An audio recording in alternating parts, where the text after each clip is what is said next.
America's Desert Diaries. Hello, Arizona calling. And following the big news last week that I opened my windows for the first time in months, I have to report they've since been closed again. It looks like they're going to stay that way for a while, actually, as we head into more excessive heat warnings. We're 10 degrees above the normal temperature for this time of year based on past average temperatures, and it's just not letting up. The heat's definitely not as fierce. I have noticed that, and I have taken the dog out for an early evening walk most days this week and not felt like I was on the brink of dehydration after a couple of minutes. So it is cooling down a bit. We've started to do nightly family traipses actually around the neighbourhood, just around the suburb we live in, which is right on the edge of Lookout Mountain. You do see torchlights with people climbing up the mountain at night, and I always think, oh no, I don't think so. I dread to think what beasties come alive under the cover of dark. So we always stick to the pavement. Sorry, sidewalk, which is what they call a pavement here, because the pavement is actually the road. Got it? Walk on the sidewalk, drive on the pavement. It's so confusing. Anyway, despite sticking to the sidewalk, we did have another incident this week on one of these walks. Just as we were leaving the house, 9-year-old, yes, the snake, bearded dragon, well, in fact, all animal obsessive, said, "Can we take the black light in case we see any scorpions?" Just a regular 9-year-old girl. Now, we live near a mountain, but not on a mountain, and the area that we're in now is definitely a lot less deserty than Paradise Valley, where we moved from. Plus, a nice man called William comes over every couple of months and sprays some cocktail of anti-beastie gloop all around the house and the garden to make sure we're not overrun with the desert's finest natural nightmares. I am still sticking to the story that the scorpion in our pool fell out of a bird's beak. Okay? Good.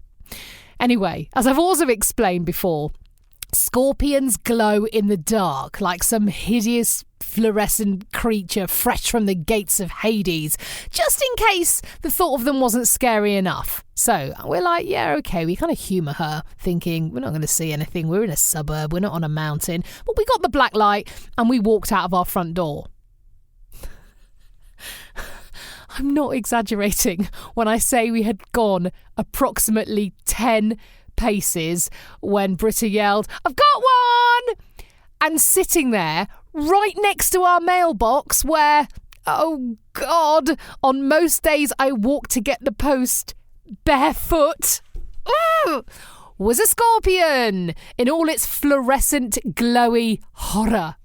Now, don't forget, I'm one of these blimmin' tree-hugging vegans. I am soppy about animals. I don't wish any living creature any form of suffering. I hate the thought of it, but I tell you, if I'd had my scorpion catching kit on me, those long-handled needle-nose pliers, big jar full of cotton wood soaked in brake fluid that you drop them in and they just float off this mortal coil in a drug-induced coma, I would have put it to good use. We do actually have one somewhere stuffed in the boxes we still haven't unpacked in the garage, but man alive, I just know that these little things are just trying to live their life. They don't want to be around people any more than we want to be around them.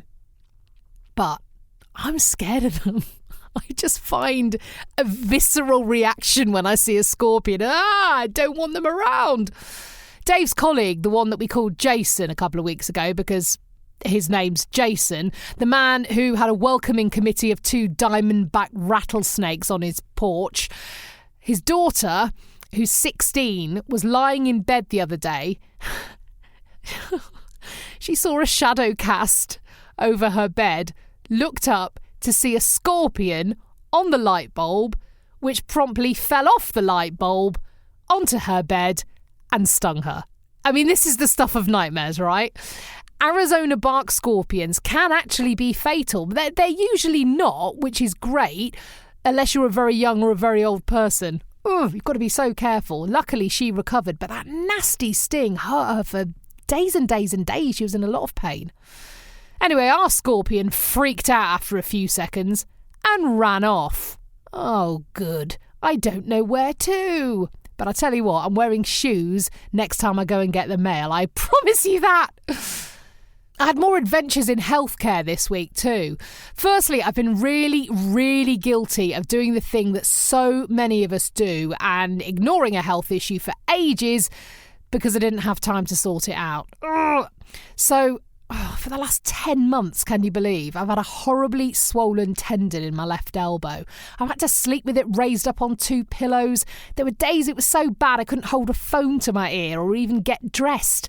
I found some exercise online and hoped it would go away. It didn't.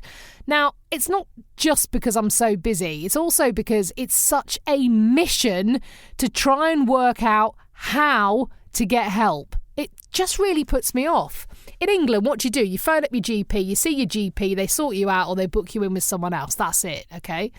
Now, I'm aware it can take a frustratingly long time to get an appointment, blah, blah, blah, but there's at least only a couple of steps for you to go through. Here, you need to identify who you need to see. That's a mission. Imagine you just get a phone book of doctors, go, I don't know who's any good. I mean, I've no idea at all. Luckily, I had a friend who'd had a similar problem, so they recommended a practice to me.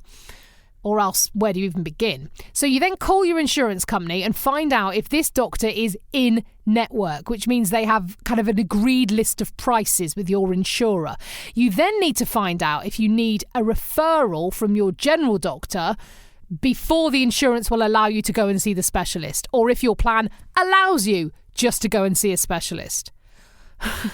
So then you book in with the specialist. So I called the practice and they said, well, which doctor do you want? We've got loads here. I mean, again, I wasn't really sure. So I said the most American thing I've ever said. I'm embarrassed to admit.